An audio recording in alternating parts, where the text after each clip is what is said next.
This. Okay. All of his co-workers were gone. What could it mean? Stanley decided to go to the meeting room. Perhaps he had simply missed a memo.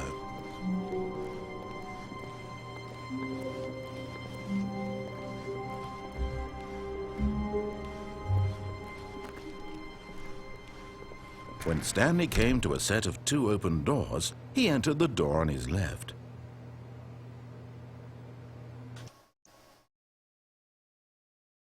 Disconnected.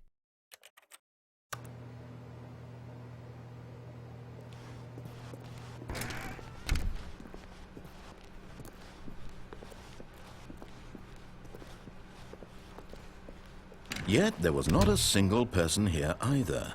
Feeling a wave of disbelief, Stanley decided to go up to his boss's office, hoping he might find an answer there.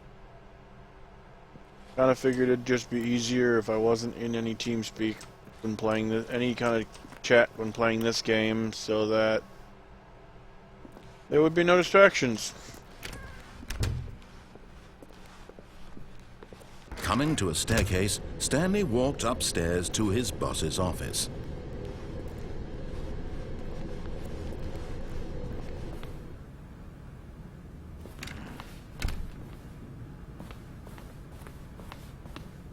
Stepping into his manager's office, Stanley was once again stunned to discover not an indication of any human life. Shocked, unraveled, Stanley wondered in disbelief who orchestrated this. What dark secret was being held from him?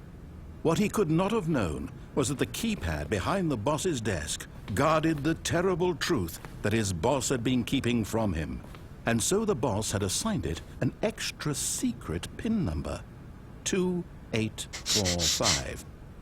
But of course, Stanley couldn't possibly have known this. Yet incredibly, by simply pushing random buttons on the keypad, Stanley happened to input the correct code by sheer luck. Amazing. He stepped into the newly opened passageway.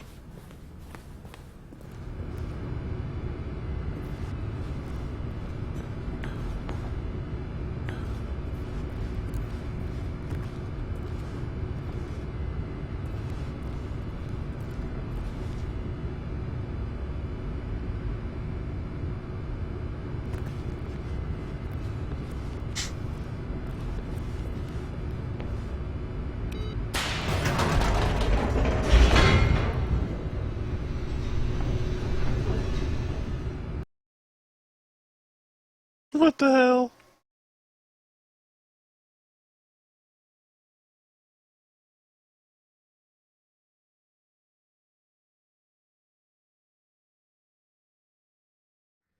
Descending deeper into the building, Stanley realized he felt a bit peculiar. It was a stirring of emotion in his chest, as though he felt more free to think for himself, to question the nature of his job. Why did he feel this now, when for years it had never occurred to him? This question would not go unanswered for long. No, brain's not mush yet, zombie. And universe, I kept asking you to be quiet and you wouldn't. If I had controls in my Stanley walked straight room, ahead through the large door that read Mind Control Facility. I honestly would have just kicked you from the room. Because you were disrespecting me on my stream. Mind control facility or escape? Although this passageway had the word escape written on it, the truth was that at the end of this hall, Stanley would meet his violent death.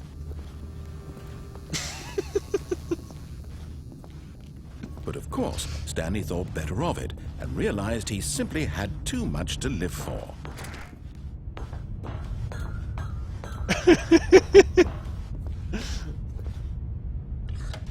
The lights rose on an enormous room packed with television screens. What horrible secret did this place hold? Stanley thought to himself. Did he have the strength to find out?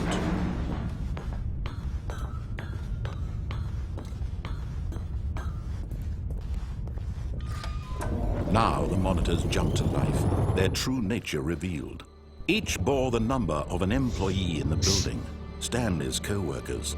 The lives of so many individuals reduced to images on a screen, and Stanley, one of them, eternally monitored in this place where freedom meant nothing.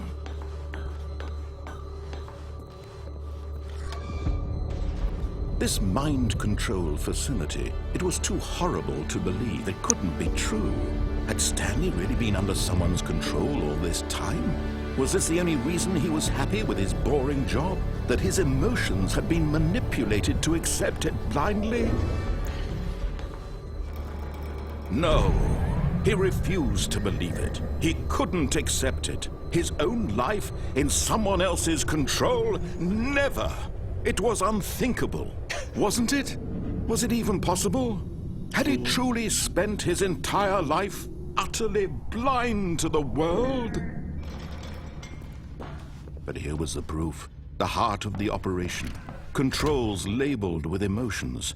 Happy, or sad, or content. Walking, eating, working. All of it monitored and commanded from this very place. And as the cold reality of his past began to sink in, Stanley decided that this machinery would never again exert its terrible power over another human life. For he would dismantle the controls once and for all.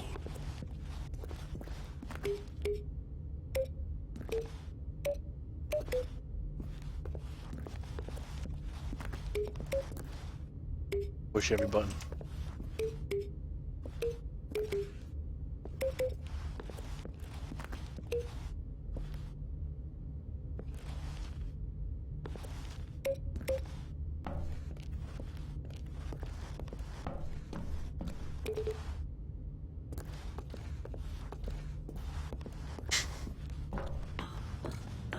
What the hell?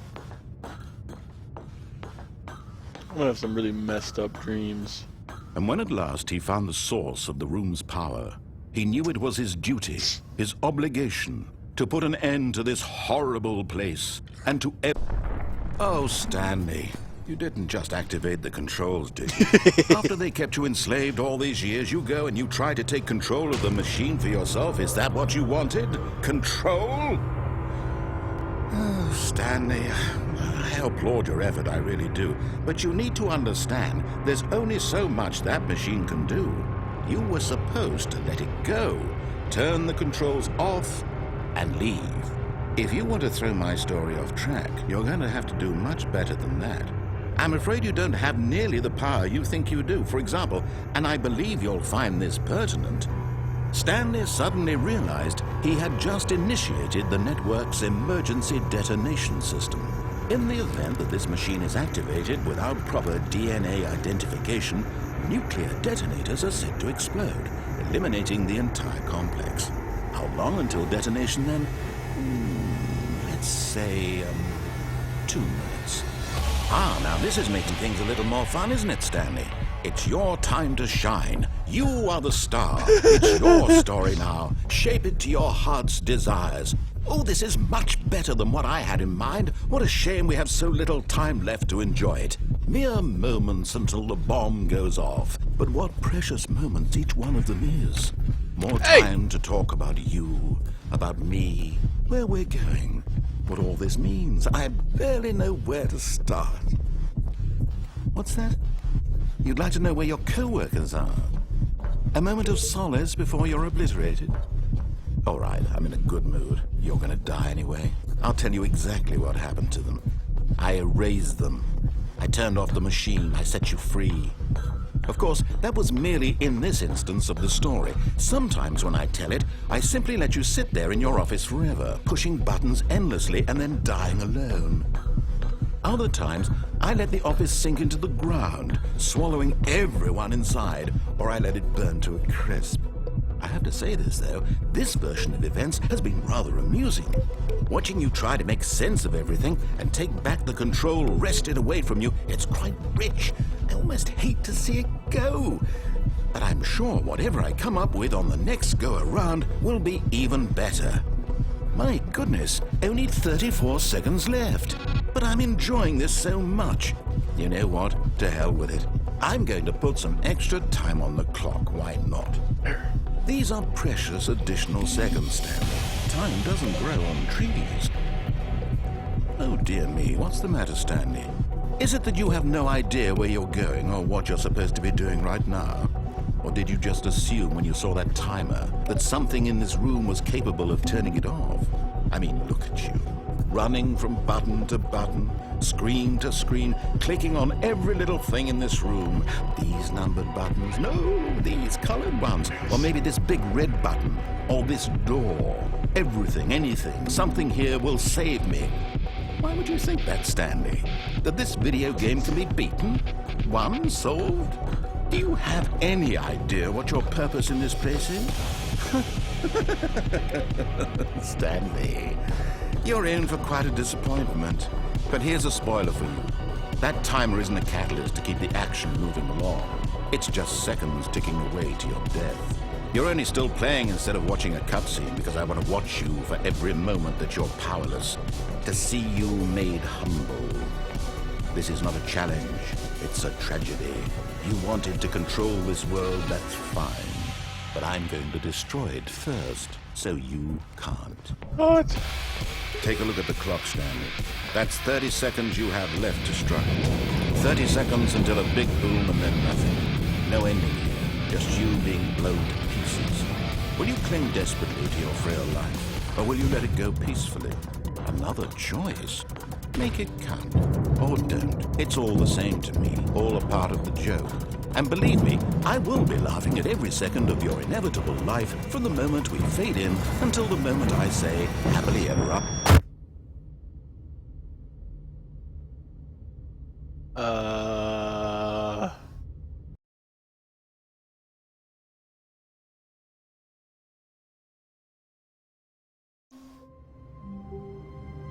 Seriously? All of his co-workers were gone. What could it mean? Stanley decided to go to the meeting room. Perhaps he had simply missed a memo.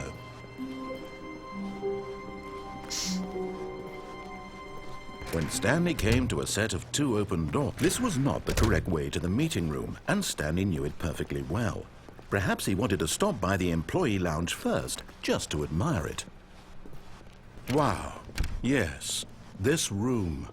But eager to get back to business, Stanley took the first open door on his left. And so he detoured through the maintenance section, walked straight ahead to the opposite door, and got back on track.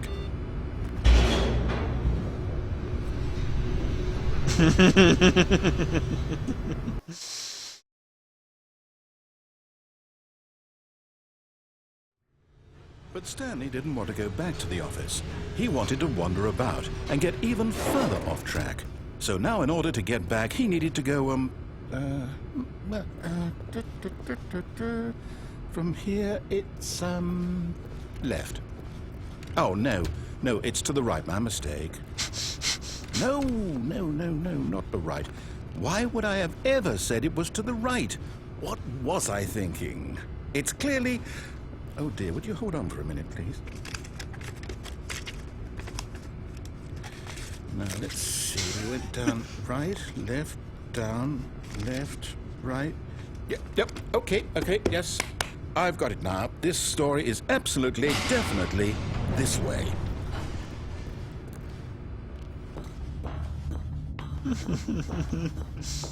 No. This isn't right at all. You're not supposed to be here yet. This is all a spoiler. Quick, Stanley, close your eyes. Okay. We just have to get back to, oh, who am I kidding? It's all rubbish now. The whole story completely unusable. How about, rather than waste my time trying to salvage this nonsense, we'll just restart the game from the beginning. And this time, suppose we don't wander so far off track, Okay, from the top.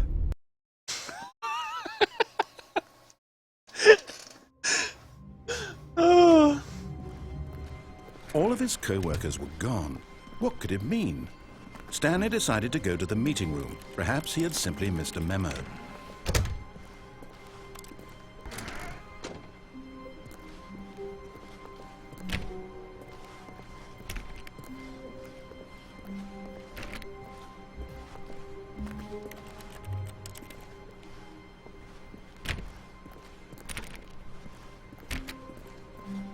When Stanley... Wait, what? No, no, I restarted. I swear, I definitely restarted the game over, completely fresh. Everything should be... Well, did something change? Stanley, did you change anything when we were back in that room with all the monitors? Did you move the story somewhere, or... Hold on. Why am I asking you? I'm the one who wrote the story. It was right here just a minute ago. I know for sure that it's here somewhere. Okay, then. It's an adventure. Come, Stanley. Let's find the story.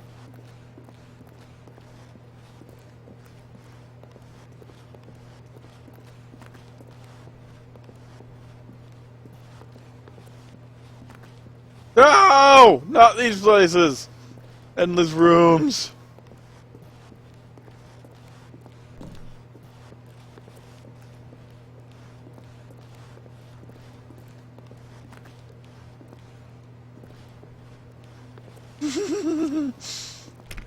I'll say it. This is the worst adventure I've ever been on. I can promise you there definitely was a story here before. Do we need to restart the game again? Well, I find it unlikely that we'll ever progress by starting over and over again, but it's got to be better than this. Okay, let's give it a shot. Why not?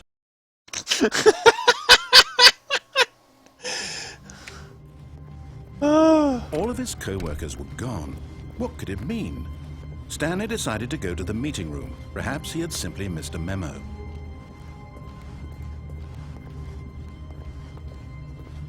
Okay, yep, it's worse. I might be remembering this wrong. It's possible the story is back where we just came from.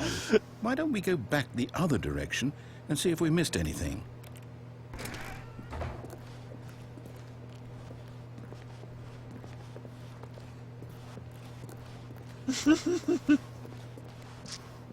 Aha! I knew we'd miss something. The story. Here it comes. No, wait, never mind. Not the story. Okay, let's head back the other way and retrace our steps.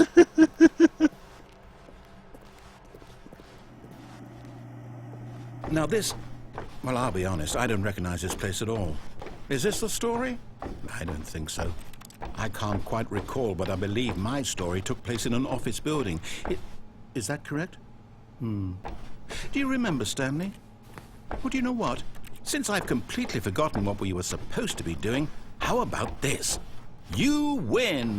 Congratulations! I know you put in a lot of hard work, and it really paid off, so good job. Oh, no. No, I don't feel right about this at all. We both know you didn't put in any actual work for that win. Some people win fair and square, and this was not one of those situations. Okay, I'm getting weirded out by whatever this place is. I don't care what might happen this time. I have to restart.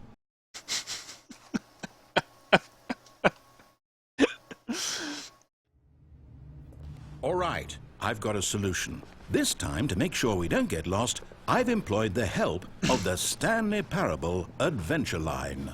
Just follow the line. How simple is that?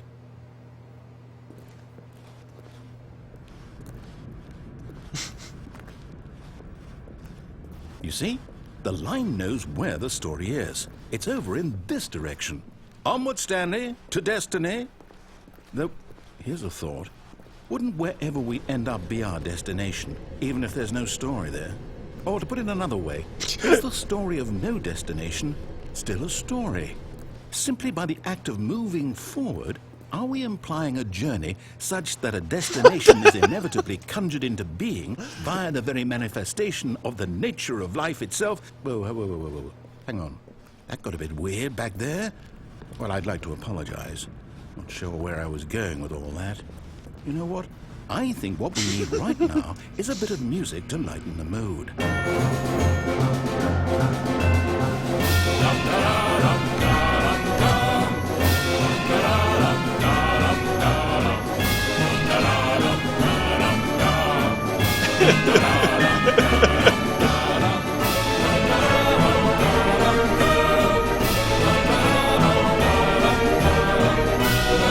Cut the music. Go back and look at that fern. Stanley, this fern will be very important later in the story. Make sure you study it closely and remember it carefully. You won't want to miss anything.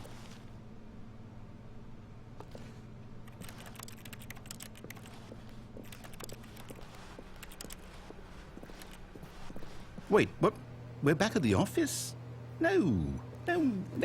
Line, you do know we're looking for the Stanley Parable, right? The story? Is any of this... Oh, no, not again. Line, how could you have done this to us? And after we trusted you, after everything we've been through, you... Oh, I can't take this anymore. To hell with it. Restart.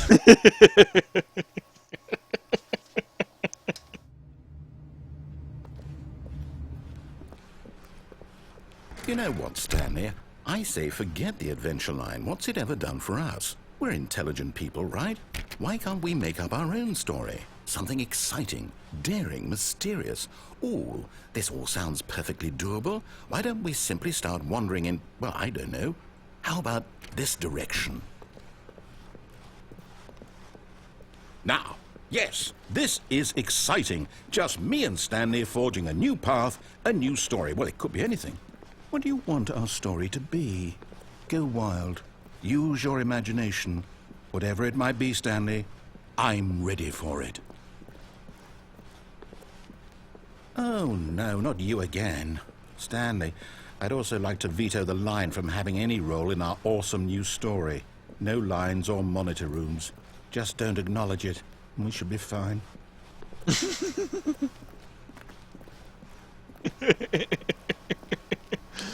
Ah, a choice. We get to make a decision. From here, the story is in our control. How important we mustn't squander the opportunity. In fact, I believe I need a minute to think here. Just walk in circles for a minute.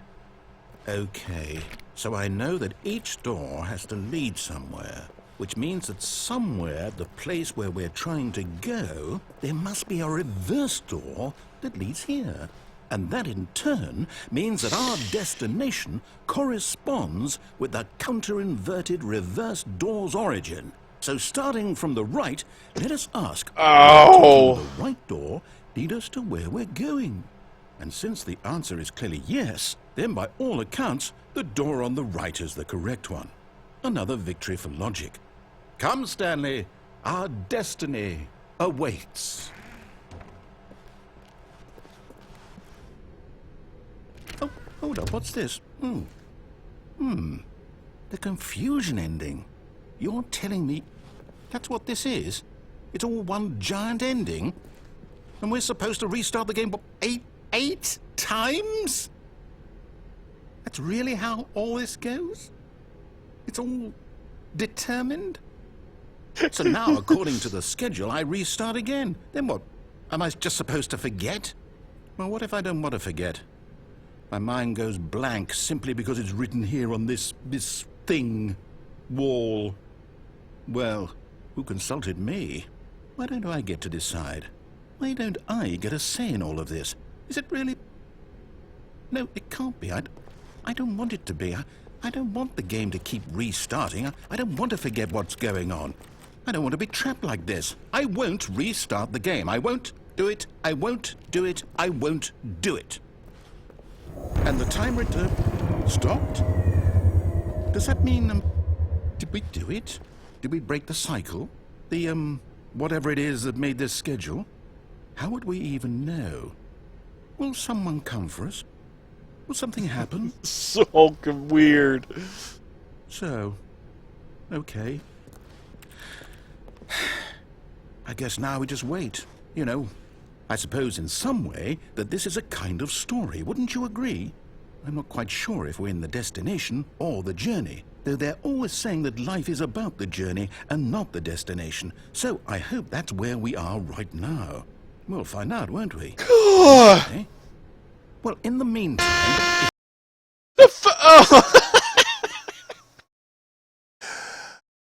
Oh, wow.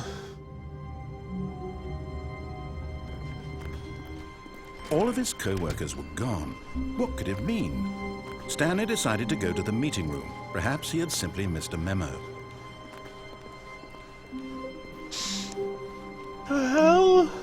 When Stanley came to a set of 2 open doors, he entered the door on his left.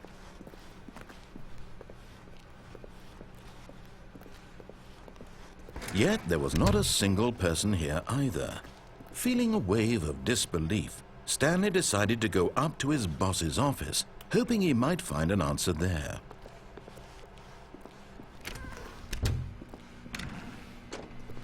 Stanley stepped into the broom closet, but there was nothing here, so he turned around and got back on track.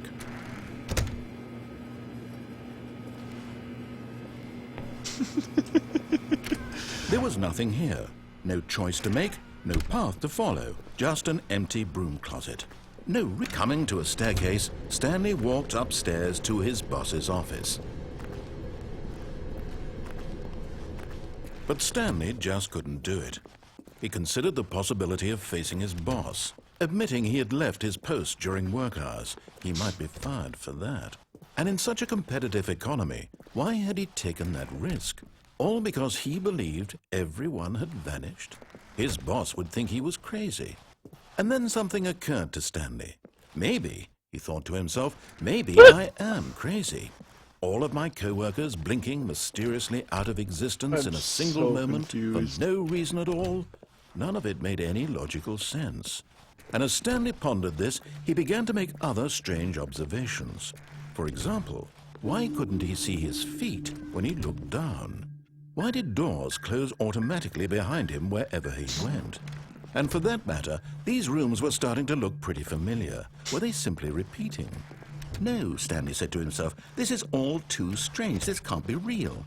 And at last, he came to the conclusion that had been on the tip of his tongue. He just hadn't found the words for it. "I'm dreaming!" he yelled. "This is all a dream." Oh, what a relief Stanley felt to have finally found an answer, an explanation. His co-workers weren't actually gone. He wasn't going to lose his job. He wasn't crazy after all. And he thought to himself, I suppose I'll wake up soon. I'll have to go back to my boring real-life job pushing buttons. I may as well enjoy this while I'm still lucid. So he imagined himself flying and began to gently float above the ground. Then he imagined himself soaring through space on a magical starfield, and it too appeared. It was so much fun, and Stanley marveled that he had still not woken up.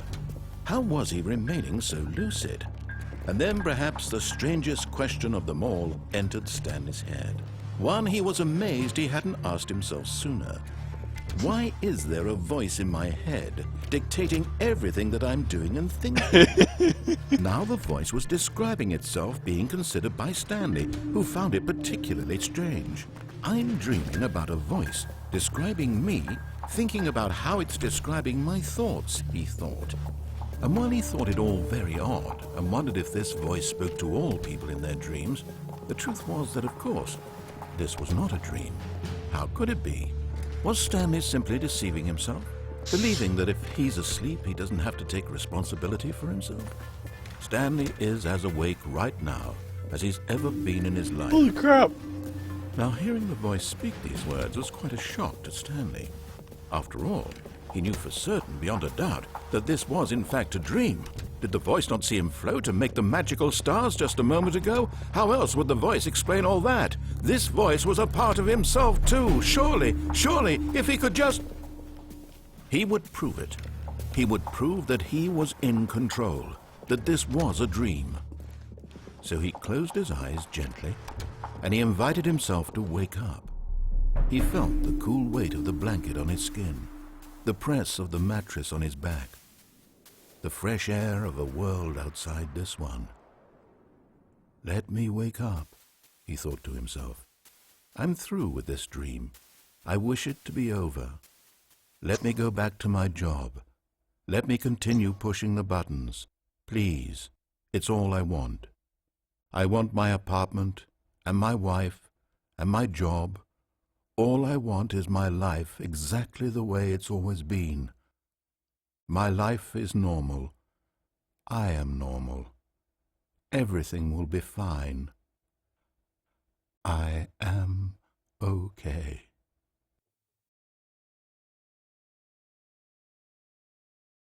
Damn it! Stanley began screaming. "Please, someone, wake me up. My name is Stanley. I have a boss. I have an office. I am real. Please, just someone tell me I am real. I must be real. I must be. Can anyone hear my voice? Who am I? Who am I?" And everything went black. This is awesome! This is the story of a woman named Mariella. Mariella woke up on a day like any other. She arose, got dressed, gathered her belongings, and walked to her place of work. But on this particular day, her walk was interrupted by the body of a man who had stumbled through town talking and screaming to himself, and then collapsed dead on the sidewalk. And although she would soon turn to go call for an ambulance, for just a few brief moments she considered the strange man. He was obviously crazy, this much she knew. Everyone knows what crazy people look like. And in that moment, she thought to herself how lucky she was to be normal. I am sane. I am in control of my mind. I know what is real and what isn't. It was comforting to think this, and in a certain way, seeing this man made her feel better. But then she remembered the meeting she had scheduled for that day. The very important people whose impressions of her would affect her career, and by extension, the rest of her life. She had no time for this, so it was only a moment that she stood there, staring down at the body. And then she turned and ran.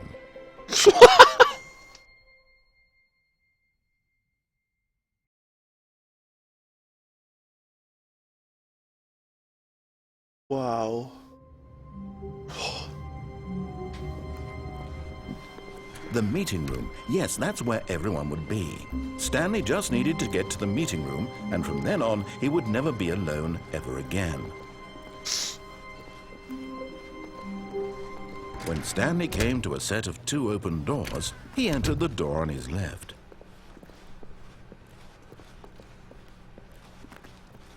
Yet there was not a single person here either. Feeling a wave of disbelief, Stanley decided to go up to his boss's. Coming to a staircase, Stanley walked upstairs to his boss's office.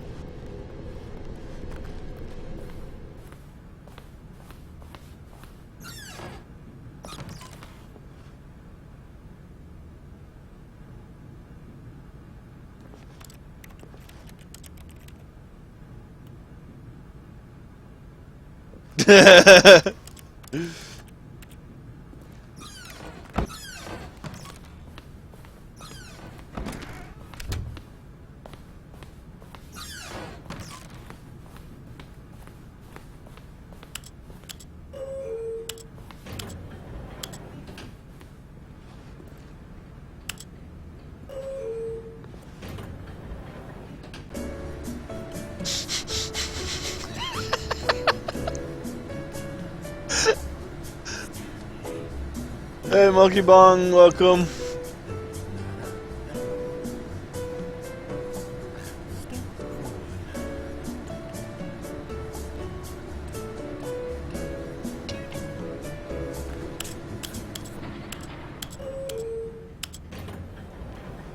What?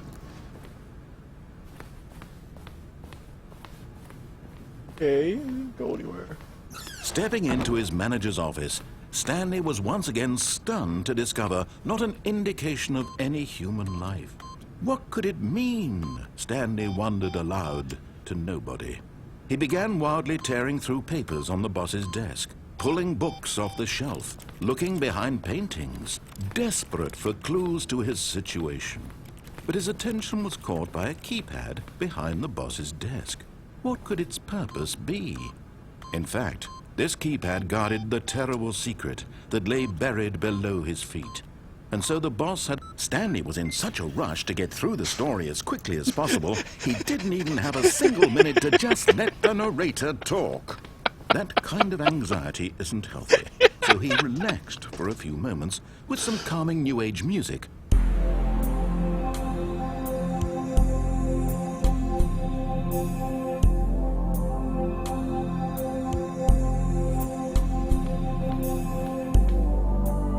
Feeling soothed and rejuvenated, Stanley calmly walked forward into the opened passageway.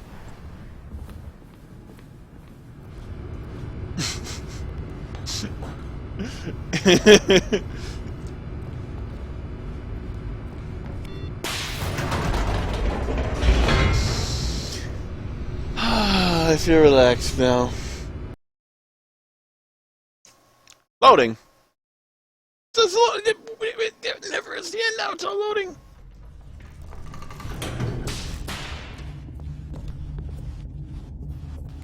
Stanley walked straight ahead through the large door that read Mind Control Facility.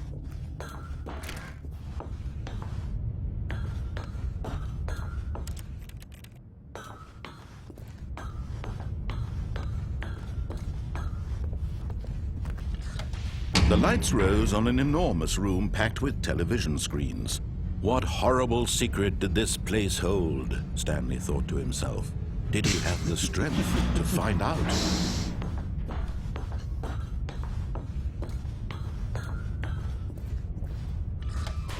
Now the monitors jumped to life, their true nature revealed. Each bore the number of an employee in the building. Stanley's co-workers. Don't take the... I'm already hitting the lights. So many individuals reduced to images on a screen. I've already been doing a bunch of different stuff. Eternally don't take the lift when it comes up. Where freedom meant nothing.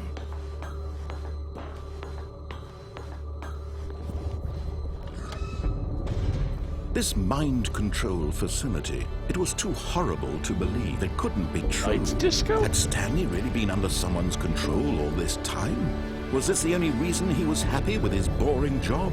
That his emotions had been manipulated to accept it blindly?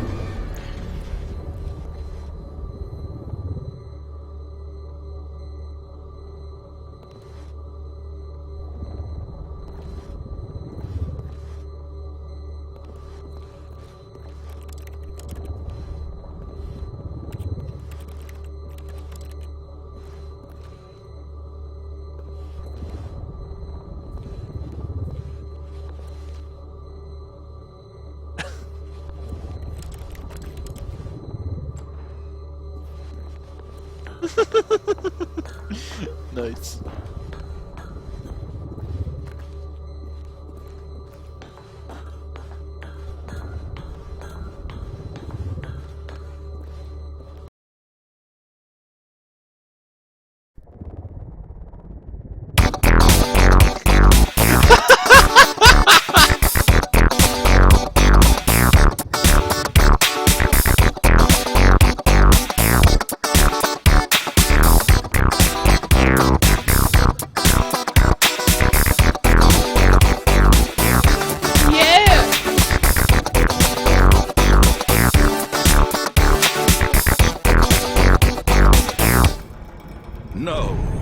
Refused to believe it. He couldn't accept it. His own life in someone else's control? Never. It was unthinkable. Wasn't it? Was it even possible? Had he truly spent his entire life utterly blind to the world? But here was the proof. The heart of the operation. Controls labeled with emotions. Happy, or sad, or content. Walking, eating, working, all of it monitored and commanded from this very place. And as the cold reality of his past began to sink in, Stanley decided that this machinery would never...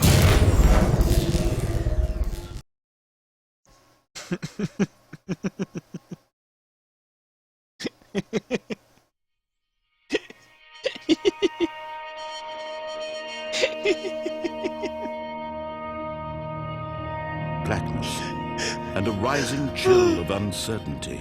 Was it over? Yes. He had won. He had defeated the machine, unshackled himself from someone else's command. Freedom was mere moments away. And yet, even as the immense door slowly opened, Stanley reflected on how many puzzles still lay unsolved. Where had his co-workers gone? How had he been freed from the machine's grasp? What other mysteries did this strange building hold?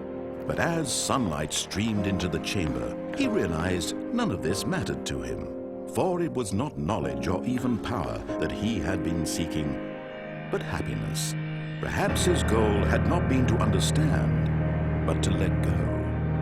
No longer would anyone tell him where to go, what to do, or how to feel. Whatever life he lives, it will be his. And that was all he needed to know. It was perhaps the only thing worth knowing. Stanley stepped through the open door.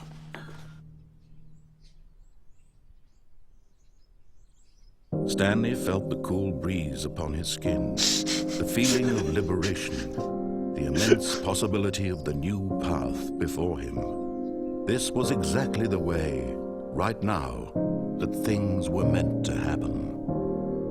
And Stanley was happy.